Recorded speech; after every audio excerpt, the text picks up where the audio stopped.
خزانہ ہے یہ عافیت کا ٹھکانہ ہے یہ آ جائیں سب سیکھ لے دین کو نیکی کی راہ پہ لانا ہے یہ نیکی کی راہ پہ دیکھتے رہیے مدنی مذاکرہ مدنی مذاکرہ دیکھتے رہیے مدنی مذاکرہ مدنی مذاکرہ دیکھتے رہیے الحمدللہ رب العالمین والصلاة والسلام علی خاتم النبیین اما بعد واعوذ باللہ من الشیطان الرجیم بسم اللہ الرحمن الرحیم الصلاة والسلام علیک یا رسول اللہ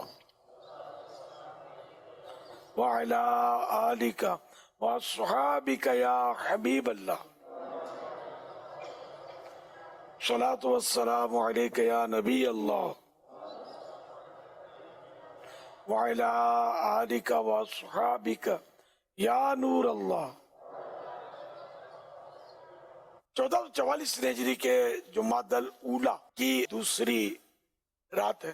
اس مناسبت سے مکتبۃ المدینہ کا رسالہ ضیاء درود السلام پیج نمبر 2 سے فرمان آخری نبی صلی اللہ علیہ وآلہ وسلم نمبر 2۔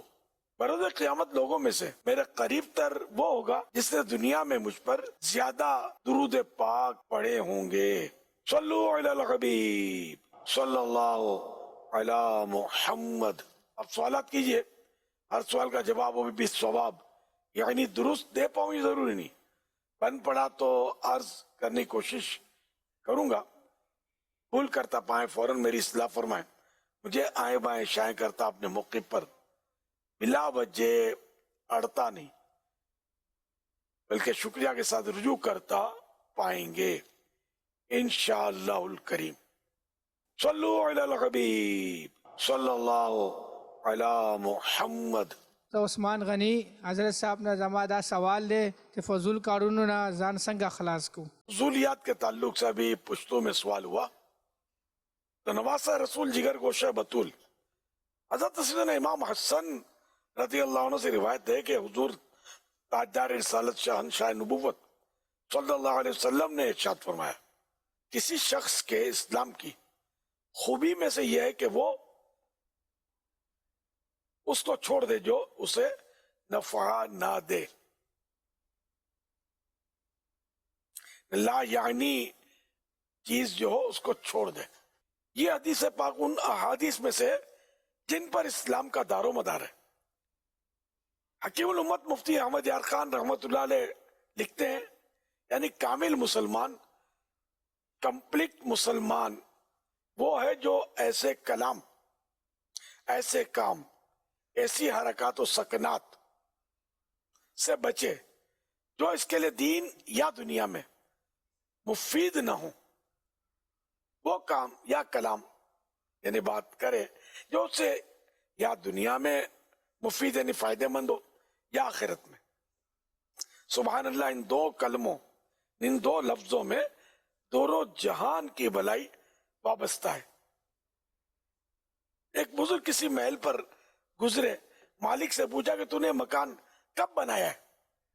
فوراً بولے کہ میں نے یہ کلام بے فائدہ کیا، یہ بات میں نے بے فائدہ کی۔ اس کے کفارے میں 1 سال روزے رکھے۔ یعنی ہمارے یہاں جو پوچھا جاتا ہے کہ یہ کتنے کی لی، وہ کتنے کی لی، کون سا یہ ماڈل کون سا ہے گاڑی کا، مکان کتنے کا لیا، کرایہ کتنا ہے، یعنی بلا ضرورت پوچھتے ہیں۔ ضرورت ہو تو پوچھنا الگ چیز ہے، بلا ضرورت بس پوچھنے کی خاطر پوچھتے ہیں۔ کہاں تک پہنچے ہو، کہاں گئے تھے، کیوں گئے تھے، وغیرہ وغیرہ۔ تو یہ فضول باتیں ہمارے یہاں بہت کی جاتی ہیں جس کی ضرورت نہیں ہوتی۔ دوبارہ لے کے ہمارے اکابرین جو تھے، بزرگان دین، تو یہ کتنا بچتے تھے، آپ نے دیکھا نا کہ ایک فضول بات کر لی کہ یہ مکان کب بنایا، تو انہوں نے پھر اپنے لیے سزا مقرر کی کہ 1 سال اب نفل روزے رکھنے، اور انہوں نے نفل روزے رکھے 1 سال تک۔